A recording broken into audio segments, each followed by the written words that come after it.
ఇప్పుడు మనకు అందరికీ సొంత ఇల్లు ఉండకపోవచ్చు. కొంతమందికి సొంత ఇల్లు ఉంటాయి. కొంతమంది రెంట్‌కుంటా ఉంటారు. అద్దెకు ఉన్న ఇంట్లో మనము పూజలు చేసుకోవచ్చా?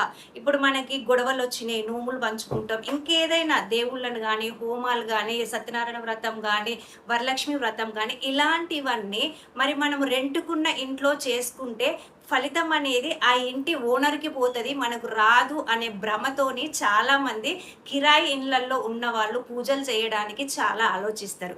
కానీ ఎవరిమైతే మనము మనస్ఫూర్తిగా పూజలు చేస్తామో అది మనకే చెందుతది. ఆ ఇల్లు వాళ్ళదైనంత మాత్రాన మనం చేస్తున్నాం గదా! మనం మనస్ఫూర్తిగా చేస్తున్నాం. మనం మంచిగా మొక్కుకొని ఎలాంటి కల్మషం లేకుండా చేస్తున్నాం గాబట్టి ఫలితం అనేది పూజ చేసిన వాళ్ళకే వర్తిస్తది, వస్తది అనేది గట్టిగా నమ్మండి.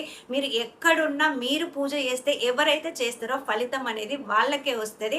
ఎలాంటి మీకు డౌట్ లేదు. హ్యాపీగా చేసుకోవచ్చు మీరెక్కడున్నా. మరి ఇలాంటి వీడియోస్ కోసం మీరు నా ఛానల్‌ని like, share, comment and subscribe చేయడం అస్సలు మర్చిపోవద్దు.